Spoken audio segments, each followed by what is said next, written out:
Okay, so hello and welcome back to the channel. Today we're going to do something slightly different. Rather than doing a tutorial where we talk about Premiere or editing or something to do with filmmaking, we're actually going to speak to a filmmaker. So the filmmaker in question is going to be a former colleague and good friend of mine, Sam Birch, who I worked with on a lot of projects for a lot of years and only recently sort of parted ways with professionally. We still are good friends and still work together on many projects going forward and have done in the last couple of years. So he's going to talk to us about a lot of different things from his own career, our work together, the films that he's made, some of the reasons he makes short films still, some of the pitfalls of short filmmaking, problems with small budgets in short filmmaking, and a lot of different things in between. So we're just going to cut straight to it. Here is a half an hour conversation with Sam Birch.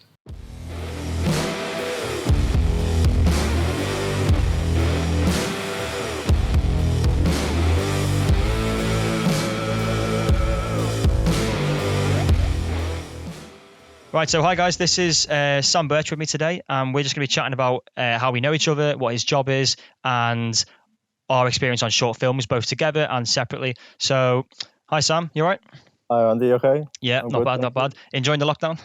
I am. I'm in the garden at the moment. In the Enjoying garden? Good to know, good to know. Got to stay outside.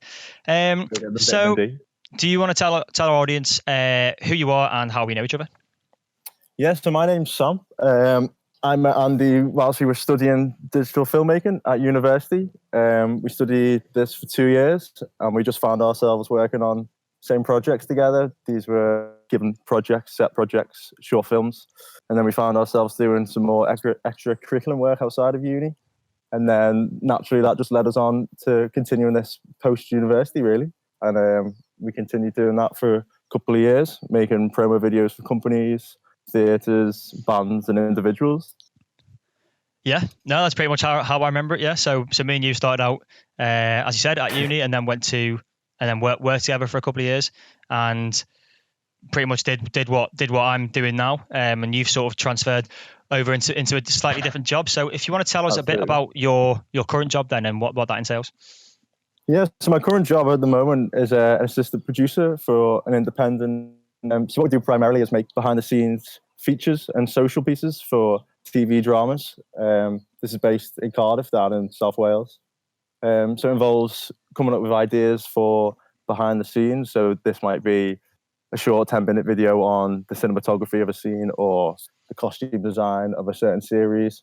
And then we talk to the heads of department features that go to DVD, to go to YouTube as well. And they also go on the program pages. But we also have a different strand of the business, which is development strand. So this is developing new ideas for TV. So this is mainly factual, but we come up with documentary ideas or reality TV ideas, and we pitch these to different commissioners.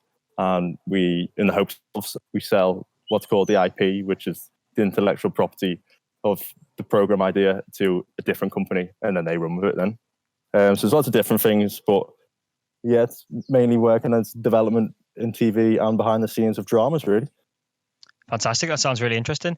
Okay, yeah, that sounds fantastic. So where do you see yourself in the future, like professionally? So professionally, I'm not sure where I'd like to get in the future. I have a few sort of shorter term goals, which I try and hit and use them as stepping stones, really, or milestones in a career. I have thought quite a bit about what I want to do in the future, but I do find sometimes it's too daunting to set yourself a long-term goal. Do you know what I mean? Absolutely, yeah. Because you can sort of get too focused on that and sort of still give yourself some blinders, don't you? And yeah, if an opportunity comes out that's not necessarily on that set path, then you might take that, which you might not take that, sorry. But in terms of like future goals, I would quite like to get one of my ideas commissioned by a broadcaster soon. That's part of what I do currently. So that would be a really, really nice thing to do for me. And then I think following that, hopefully maybe lead one of the projects myself in a couple of years' time. Yeah. Be at the helm of a project that I conceived, really, and get that onto broadcast. But yeah, I don't really know. It's a big question. No, it is. And to be honest, I think that's how a lot of us who are trying to be in this industry or work in this industry feel. It's not, people don't necessarily know where they want to go. I think there's an idea that, oh, well, I want to be a director or something, and that isn't necessarily the case. I think sometimes you understand that you love kind of creating videos or films, and that doesn't necessarily tell you exactly where you want to kind of end up being. So yeah, I know what you mean, definitely. Yeah. Yeah, and I suppose as you go along, you learn different roles that you might not have thought existed as well, that you find yourself being attracted to, don't you? Well, absolutely. I mean, I know when we worked together earlier on, you had a real kind of like eye for producing. Is that something that you still like doing, or has that changed a little bit? I know you're a producer now, obviously. So Yeah, so I'm assistant producer now, so I work closely with our producer, which my role mainly is coming up with ideas and pulling things from scripts and doing some scheduling things as well.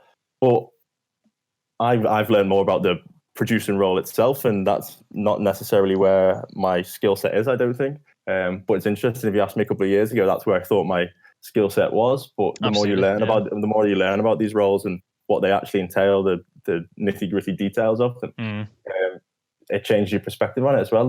The same with directing, for example. Like directing a big TV drama is very different to directing a small film, because you don't necessarily have the same control that you might think you have as a director, because a lot of decisions are already made by broadcasters or executive producers. So your creative control over that gets diminished a lot. I think, I mean, tell me if I'm wrong. Obviously, you're a lot closer to that industry than me, but I think there's a slight sort of misconception when you're first starting out or when you're at uni that being a director means you are the be all end all, and that you have you just have the creative control over everything. And I think from my perspective, a lot of the time the director role is equally as much a project manager rather than just well, they decide everything that happens. You know what I mean? Absolutely. I don't know. Is that backed up by what you see in the actual TV industry, or? Absolutely, yeah. So I can't speak for the film industry, but the TV industry, definitely, that's one of the big shocks to me. We recently interviewed one of the directors of the big TV dramas, and one of the points that they were making is that when they arrive on set, a lot of the decisions have already been made. So the set's built for them by the production designer, the cast's all been picked for them by the casting director. The cast come with their own ideas, because you don't get a lot of time to rehearse with the cast, because they're all busy shooting different things. The DOP's done a lot of the lighting. So your job as a director, the plot's written by the writer, and the executive producer makes all the decisions in the edit. So your job as a director is very limited on set. You can obviously work with the actors and direct them, the performance of it. But in terms of creating a world and having this being the god of the production, is it's not really true in TV. No, like I said, it might be different in film. I can't speak for film, but. Yeah, well, no, I mean, nor can I really, to be fair. So it could be, yeah, but I imagine that's why the kind of the writer director thing is so like what's the word? People want the idea of that so much, because you have to imagine someone. I know it's a ridiculous example, but someone like Tarantino that kind of is creatively in control of so much of his project. You have to imagine he does have that kind of control. Absolutely. But then of course you're looking at, as we've said before, you're looking at kind of maybe 10 of them in the world. That's a very, very top of the line type of goal, isn't it? So absolutely, yeah, that's the glamorous side, I think, of the job, where you get that full control.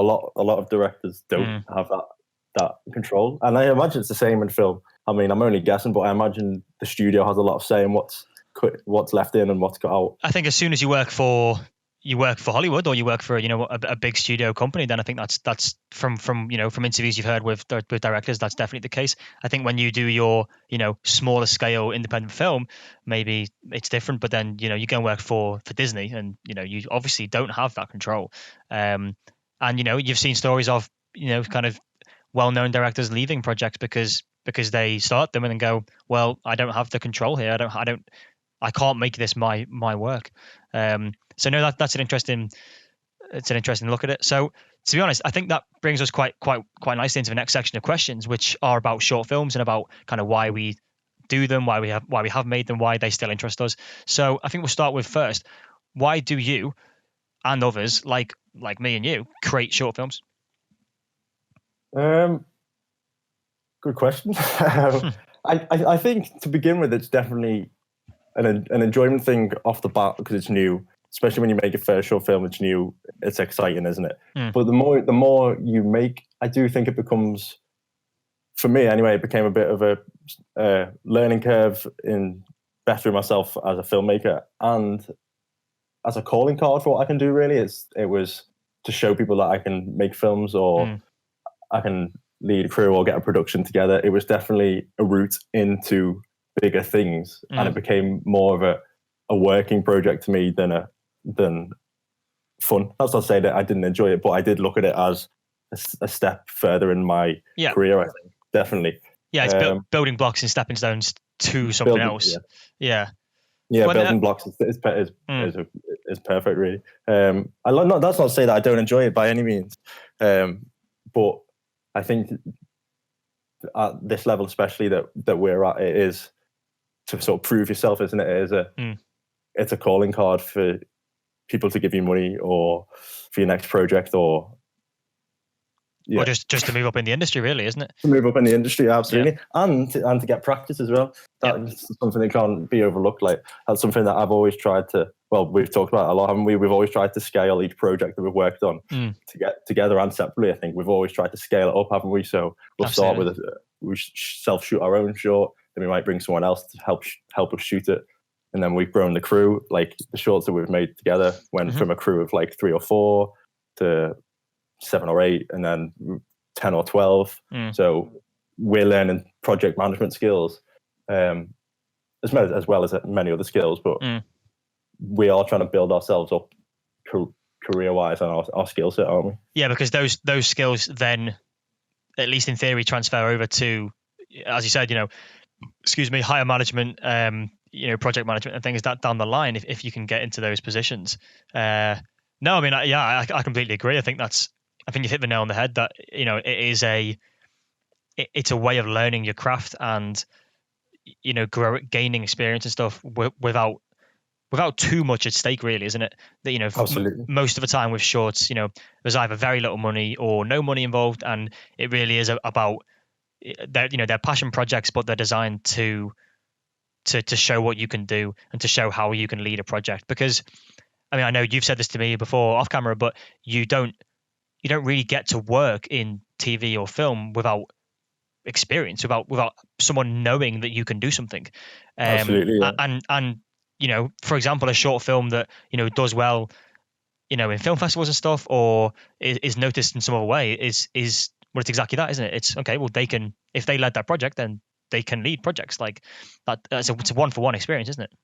Absolutely, yeah. And I think leading project and motivating people as well. Often with short films, there's not a lot of money at stake, as you said, so you can't always afford to pay people a wage or actors a wage. Yeah. So you have to find different ways of motivating the cast and crew and getting them to come on board. And I think that's a skill set outside of the industry as well. I think it is a skill of being a project manager, isn't it? Yeah. People management is something that's relevant in every business, really. And I think sometimes people forget that because it's a creative field. They forget that people management and being able to juggle other people is a real part of the industry still, massively. Absolutely, yeah. And I think there's a lot of things that I've learned from the short films that we've made that have helped me in my position at the moment as well. So there's a lot of the bureaucratic things of filmmaking where you have to do the release forms for locations and things and get permission from the council, which we had to recently do for one of our shorts. Like, a lot of filmmakers will say, "Oh, the thrill of short filmmaking is like doing it guerrilla style," which is great, and I do quite like doing that. And sometimes there's a bit of a thrill of filming somewhere you're not meant to. Yeah, definitely. But I do think that often does get romanticized quite a bit. Like, I'm glad that I've done it both ways, really. Like, now part of my job is to get permission to film on locations, and you can't just do that guerrilla style. So I'm glad that we took the proper precautions when we made our short film, as boring and well, again, as those legal things are. It's got to be done. Yeah, exactly. And like you said, it's direct experience leading into a job for you now. That it's actually stuff that you learn that is feeding into a proper career job for you now. Well, I think that perfectly kind of segues into my next question, which is, what are some of the hurdles of short filmmaking? I think there's loads of different things. I think that I think I remember we always used to joke about this, but we had a uni lecture once, didn't we? I think it was a guest lecturer, and it was a long lecture. And the one thing that we took from it was that filmmaking is problem solving, which Yeah. I still think to this day it is. Like the productions, anyone who's ever made any production will tell you like something goes wrong. Oh God, like, yeah. And like On everything, nothing ever every goes time. to plan. Yeah. And you can't plan for this. If you plan for everything going wrong, something else will go wrong. And I think that's what short film making is. It is problem solving. Absolutely. The first thing that came to mind, I think, as being a hurdle is money, but I don't think that's necessarily true, because I do think you can make a film without money. I think, I think for me, it's a problem. It's a hurdle in terms of like getting something from A to B. Like it's not that you need money to make a short film. There's thousands of examples of great shorts that were very cheap or done for free. But if you're trying to create something at a certain quality level without money, you can be stifled at every stage. You know what I mean? As you said, like locations might not be available. You might not have a camera that's kind of good enough to make your film feel legit. You might not be able to get the actors you want because they're paid professionals who want money, and understandably so, and stuff like that. So yeah, I know what you're saying in terms of, whilst it isn't a hurdle creatively, it does hurdle the production, which can be a real issue. Yeah, absolutely. And I think another thing is getting the crew and cast together at the same time. Obviously, at this level of short filmmaking, everyone's got other things to do, whether that be a job or uni or other commitments, and trying to schedule even a small crew of 3 or 4 or 5 people on one day can be challenging. And then you've got to match that with getting the location right. Things like the weather might come into play. So it's basically trying to play God with all these different things and get them all and get all your ducks in a row, really, isn't it? Absolutely. I think that's often challenging, and the more you scale up, the bigger that problem becomes. Yes, you almost add more hurdles into it, as soon as you kind of have a bit of money or anything. I mean, I know obviously we've worked on a few shorts that were funded and stuff, and it's whilst it's nice to have the money and to be able to create something bigger and better, it certainly adds more things to go wrong and more problems, doesn't it? Absolutely, yeah. Like I think that's probably why. I mean, when we finished our first short, I think we were naive to say, "Oh, if someone gave us a bit of money, we'll be absolutely laughing." And then we got a bit of money, and we were like, "Oh, we've still got all these problems." It was probably harder. Yeah. And I think if we were to get some more money again, we'll have the same problem. So yeah, because then of course you suddenly got to decide where the money goes, which is equally as difficult. I mean, if no one's being paid, at least you're all in the same boat. If there's possible money to go around for different things, whether it's props, locations, or cast and crew, suddenly those decisions become quite difficult, and it's actually, you have to really kind of rationalize, well, where does this money need to go?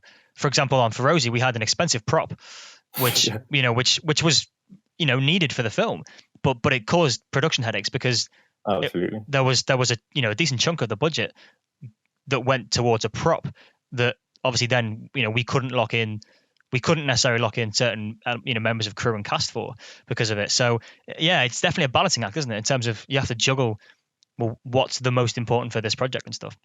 Absolutely, yeah, that's exactly what it is. I think it is a balancing act, and even the problems that we're talking about now, they're production problems. We haven't even mentioned the actual creative problems that come with short filmmaking. You might not be able to get the location that you want, or it might not look exactly how you want it, or costumes might not work, and even trying to get a story right. Like it's a skill to craft a story and tell a story in a short film.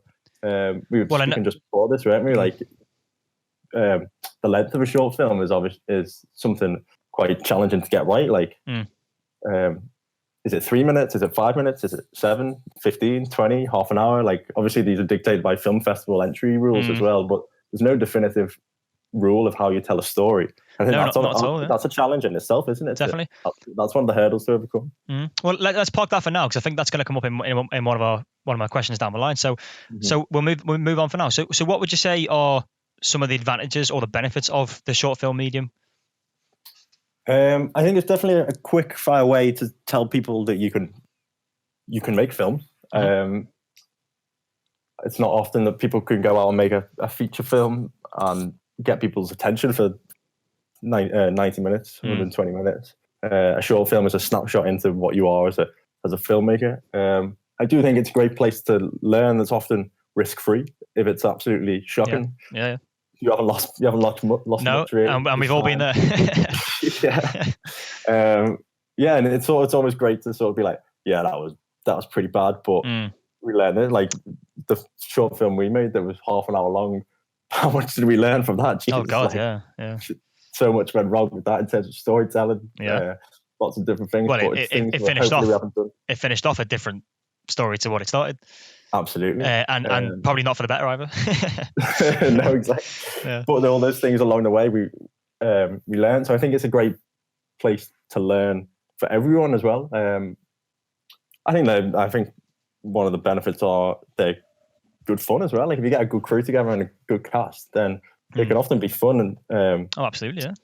And you can learn off other people as well. Like every short film we've worked on, we've learned from most people on the set, really, haven't we? Someone brought something new, and we've benefited from being around filmmakers. I'd say especially when it's not been our project. When we operated on shorts, as freelance. I mean, personally, I'd say I learned a hell of a lot from those because you're getting a quick look into someone else's workflow or the way they do things, and realistically just in terms of scale as well. When we worked on Hope Springs, for example, that was it was by far the biggest production that we'd worked on at the time. Yeah. So I think it was really, really, really valuable to see that, but also to be a part of it, because I know a lot of people kind of go in the industry via being a runner or something, and I don't know how much you actually can pull out from that, because you're not. I don't know. Maybe I'm speaking out of turn. I've not done it, but because you're not. We felt like part of the process, didn't we? Well, we were part of. Well, there was creative. We were close to the creative decisions. Yeah. They weren't ours, but we were close to them rather than just purely observing. I mean, don't get me wrong. There's clearly benefits in both, and I'm not for a second saying don't run, because it's great way to see film sets. Absolutely, and I think that's a great way to build up confidence to go on as a runner, absolutely as an assistant, and not have as much responsibility as you might have as a camera assistant or whatnot. But very true. You're still you're still in the machine of it all, aren't you? And, absolutely. And you can soak everything in. Absolutely. Which I think that's one of the benefits of short films, that you can take as much as you want from because you're all quite close together, right? I think on bigger sets, if you were a camera assistant, for example, you'd have absolutely nothing to do with the sound department or the director, for example. But on a short film, you're all very close togetger. Yeah, that's true. Yeah, you can really kind of pick up what the AD is doing or what the sound engineer is doing. No, that's a good point. I didn't even thought of that. Yeah, you can really take in everyone's role because they're a lot closer together, aren't they? Yeah, absolutely. Yeah, that's something we sort of like debriefed, didn't we, after most shoots that we'd either been on or that we'd led, and we've been like, right, what went wrong here, what went well here, and I think you do sort of take pieces of things that people do well and that people do not so well as well. You'd be like, oh, I didn't quite agree with the way that was done. I won't do that next time I'm running a set. Oh, definitely. So I think that's the biggest benefit of short films, and I think we've worked on a lot of corporate productions, haven't we? But I think that the short films is where we've learned. I mean, speaking for myself here, but that's where we've learned the most, I think, because there's just different creative creative bodies there, isn't there?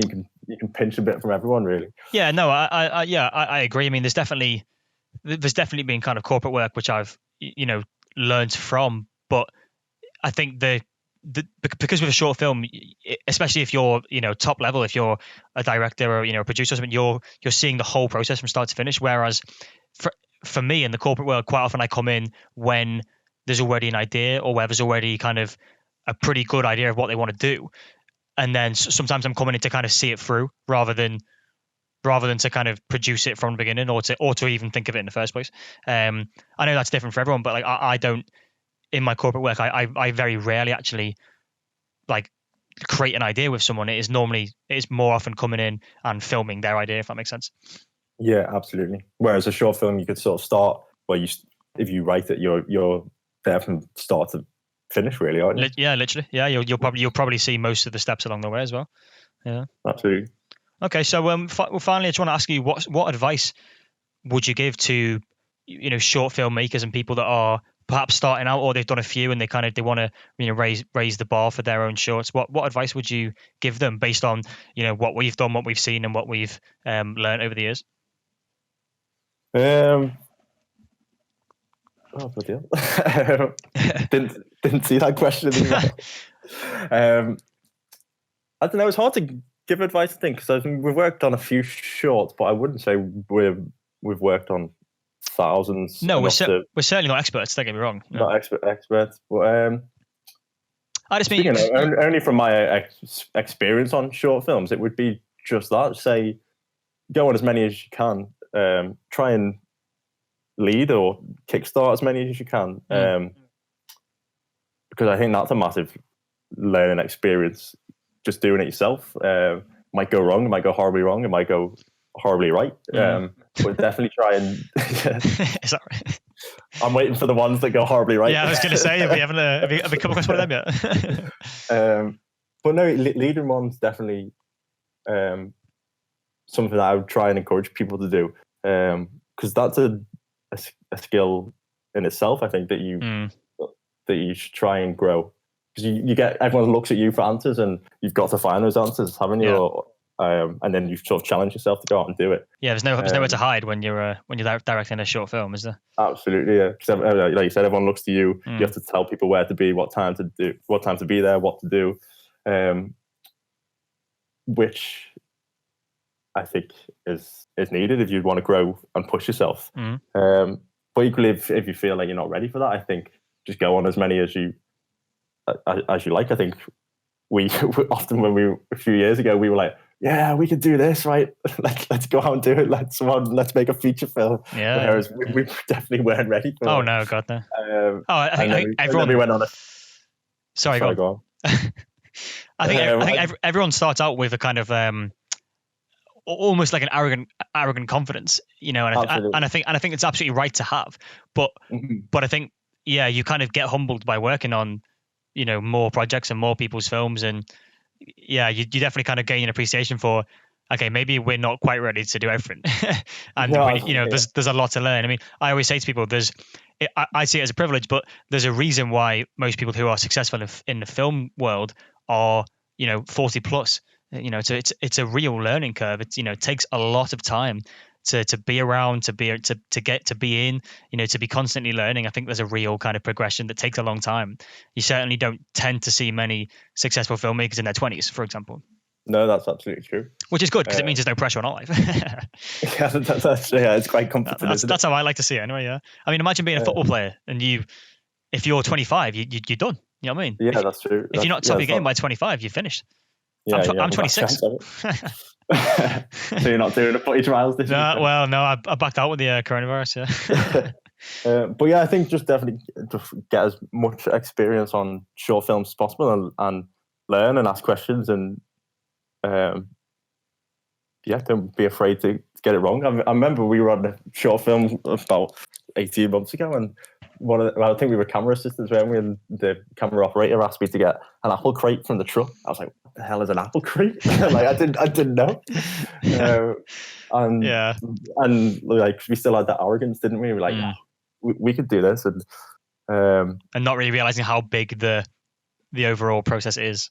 Absolutely, yeah. And there's so many things that you don't realize are going on, like people dropping cards, people picking up actors from train stations, people organising lunch. You're getting location permissions. You're trying to track the sky for planes. That was someone's job on a film set, so we could schedule in. There's all these things that you don't think about. But I remember thinking on the biggest production that me and you worked on. I remember like specifically thinking, I can very quickly understand why films cost hundreds of millions of pounds, because everything here seems relatively small, and I know it's costing a lot of money. You know what I mean? Like imagine scaling this up where the shoot is 3 months, not 6 days, and still everyone that's here needs to be fed. Like even that alone, catering alone costs thousands of pounds on bigger scale productions, and like I think you just genuinely don't see that when you're first starting out. You don't see how the real kind of scale of the operation at the top level sort of thing, which I think is dead interesting. Yeah, definitely. And I think this is something that we experienced on the last short film that we worked on. Directing, like even directing people who are working on your short film for free, is a challenge in itself, because there's often not a lot of hold you've got over them. Like if you were paying someone to do a job, I mean, I'm not. This isn't true of the actors on our short film, by the way. This is just something I've noticed. No, just on other productions. But people work on short films for different reasons, whether it be for their own portfolio or to get experience themselves. And you've got to take that into account when they're working on your short film. Not everyone is there to fulfill your vision. Most people aren't there to help. No, absolutely. To help you, really. Well, again, like it's like we were saying, that you have that kind of like sort of personal arrogance to be like, oh, this is my short film. Everyone's here to make it the best it is, and in reality, that's not how life works a lot of the time. Absolutely. I know, and that wasn't. I'm not talking about our last production. No, not at all. We worked on that was great, but I'm under no illusions that people were there to either get experience on short films or to get things for their own portfolio, or actors for their show reels and things like that. Like, definitely. And you've got to take that all into account when making a short. That it's not all about you. It's not your vision that's being fulfilled by all the we're not all Quentin Tarantino. Not yet. I'm sure everyone would help Quentin make his next film. And yes, Quentin, how hard you got this, Quentin? Exactly. Yeah. That's not what it's like at this level for short films. Everyone's in it for different reasons, and we've worked on other people's short films when we might not fully believe in their vision, but we wanted the experience, or we wanted to meet someone, do some bit of networking and things like that. Oh yeah, well, I mean, I think a sort of last thing that I can think of, just on the back of what you just said, is that I think there's a tendency for people to assume that everything you work on is really good, and like anything else in the world, it's not. And you have to kind of go, okay, well, yeah, maybe this isn't fantastic, but if the experience is worthwhile for you, then it might still be worth doing.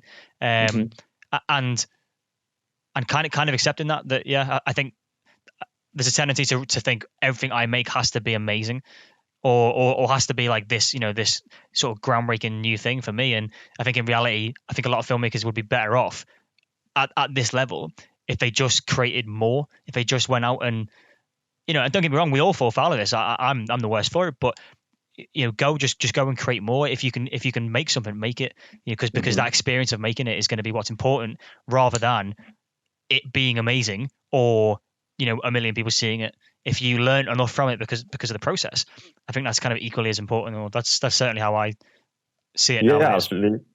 Yeah, there's loads of things that we made earlier on that I would hope never saw the light of day, because it was things I made last year.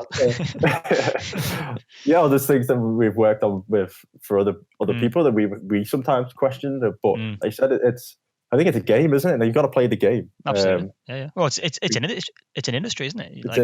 It's easy to forget that it's a business. There's money involved. People are in careers and they're trying to progress, and you have to navigate that with some tact.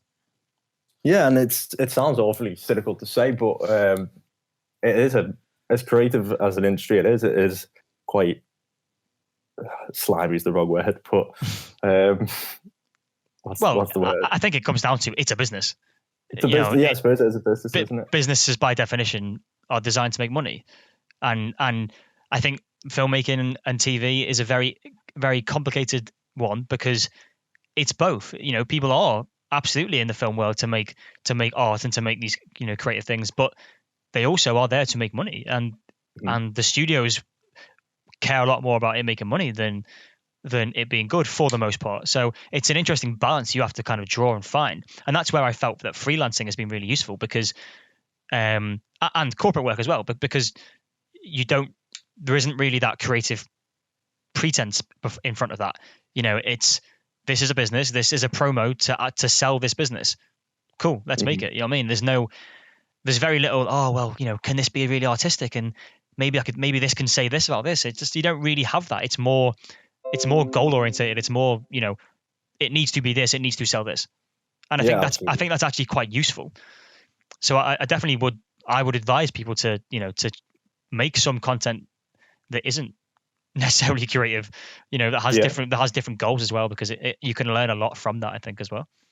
Yeah, outside of short films, definitely like things like corporate videos, as you say, we learned a lot from that, didn't we? And Absolutely. you transfer that into the more creative roles, because you hit blocks in corporate videos that don't allow you to be as creative, and Absolutely. they might unlock something else in your creativity Yeah. that you can then put forward in a short film. No, I couldn't agree more.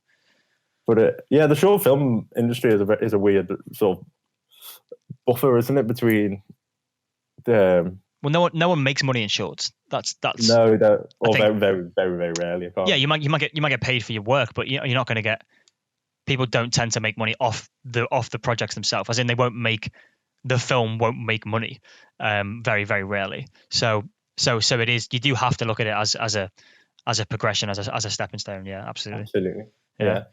Okay, and a great place to network as well. Oh yeah, oh god, yeah. I mean, most people that work on shorts are there to progress. So yeah, I mean, if you can meet the right people and make the right impression with the right person, then you're absolutely putting yourself in a good position going forward, aren't you? Cool. Absolutely. All right, bro. Well, I think we'll leave it there. Probably. I think we've cool. we've covered a lot of bases and got some in-depth discussion on short films and how and why they're made. So, all right, bro. Well, thanks for coming on, Sam, and we'll speak to you soon. Thank you. See you later. Okay, so I hope you found that interesting and you might have got something out of that today. I certainly picked up a few things that I didn't even know from Sam in that one, so it was really useful for me as well. I might do some more of these going forward if I can get hold of other filmmakers, other people within the industry that I think are going to be worthwhile to have a conversation with. I might do some more of these, so look forward to that in the future. See you next week.